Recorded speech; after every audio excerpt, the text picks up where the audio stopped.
What's going on, Whalers fam, and welcome back to another bowling video, my final summer bowling video that is a part of the summer schedule before we head to the fall season. Today we are traveling, and we're in the Traveling Turtles 9-pin no-tap tournament, hence why it's called Travel. Anyways, these are just my warm-up shots. Don't really worry about these warm-up shots. We're much better by the time the game starts. Arsenal is going to be my Rhino. I've been wanting to get back to that Rhino. I talked about it in a couple of videos, and I'm going to start getting back into that going into the fall season and have my Vibe and White Dot on hand as well. So that'll be my fall Arsenal, and that's what you're going to see in this video here today. So the last couple times we bowled this tournament, we bowled it at our home bowling center first. Then we went to Dunedin. Dunedin was a little weaker than when we bowled at our home center. So today we're trying to get on the right side of the score sheet and do well. That's kind of the goal. And we're going to hope that this Rhino pretty much gets us where we got to go. We want to bowl 3 good games over average because I am also in brackets. I'm going to show the bracket results as the video goes on so you know what's going on as well. As you can see, practice is already wound down.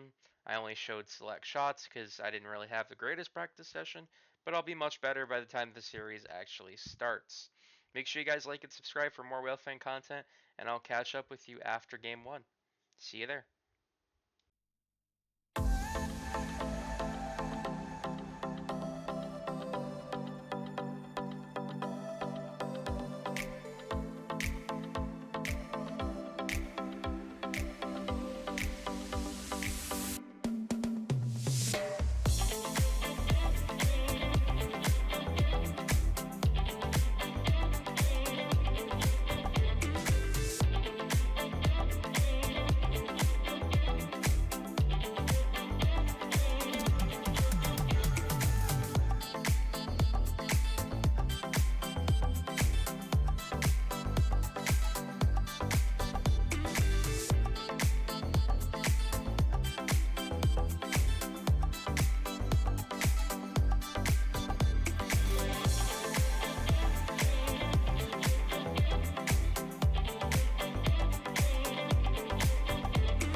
Into the 10th frame we go. We're completely clean through all this game.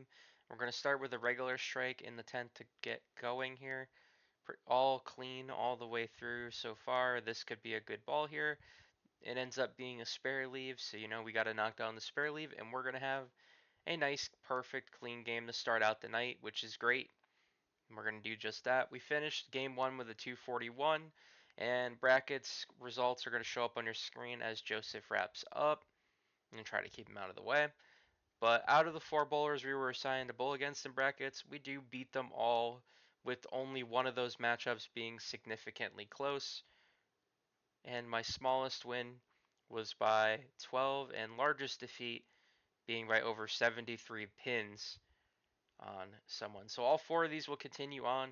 If all 4 of these make it past game 2, bare minimum, each one will make $15, and then if I were to win one of them, it increases to $25. So we can very well, as long as we hold the score, get some moolah off these brackets. So that's kind of the game plan for me. But we also want a good tournament as well, and we want to do well position wise. So games like these are pretty much all we really need to do just that. So As long as we're 240 or higher, we'll be just fine. Also, while I am chatting with you really quickly, make sure you guys check out our shorts. I'd greatly appreciate it. They're just highlights of what you see in these videos. Feel free to stop over them, drop a like, watch it for a couple seconds, and continue on with your great day. Thank you guys for watching my content. I appreciate your support this summer. Let's get to game 2.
Okay, so despite having a little bit of short-term memory loss after the first frame, we're pretty much striking perfectly fine with a couple no-tap strikes involved.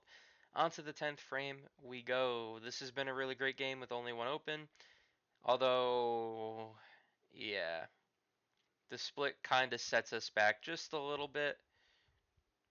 And, well, I make the smart play. We're going to take 2 and finish with a 243 after 2 games of play.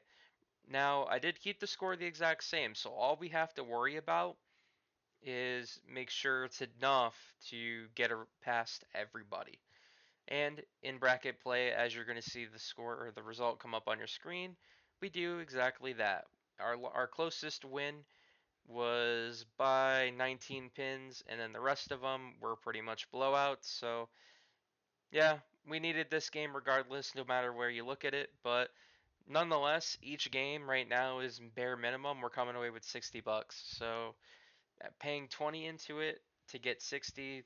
So bare minimum, we can gain 40 bucks from all this, but we obviously still have another game to go to show off our results.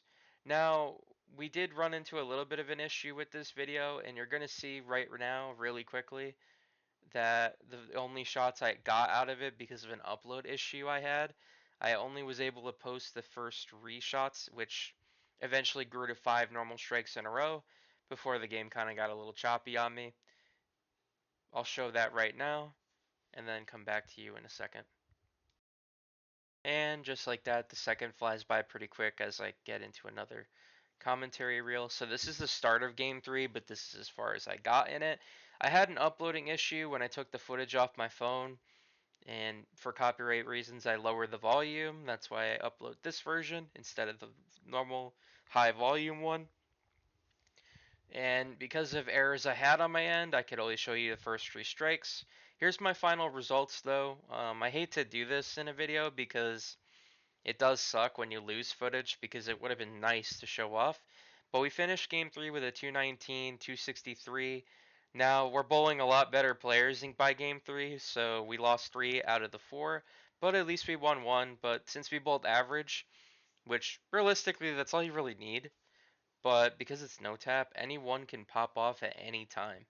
But I'll indicate below the averages of every bowler in each of these games. I'll show them throughout the video too. You might have seen it earlier on, just to get an idea of what everybody's averages was when I was bowling them at the time.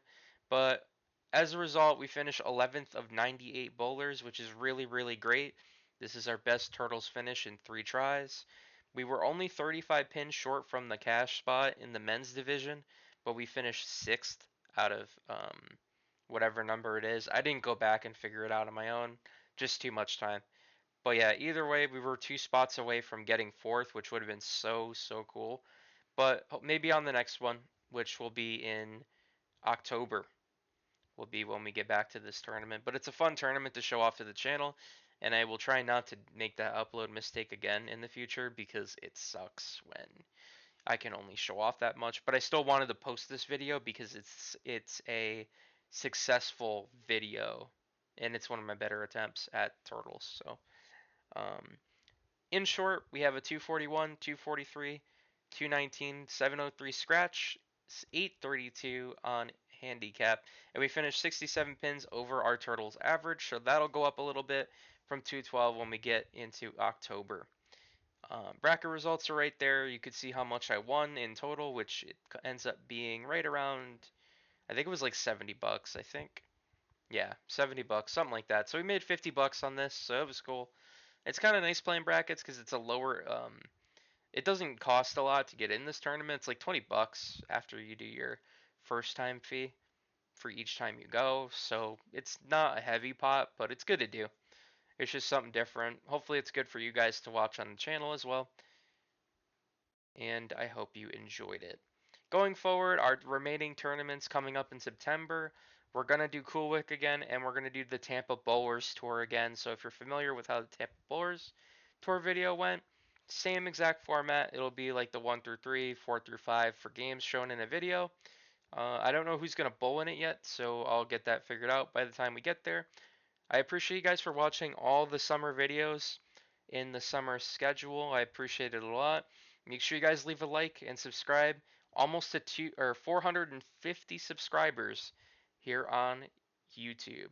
Until the fall videos come out, take care, Whalers fam.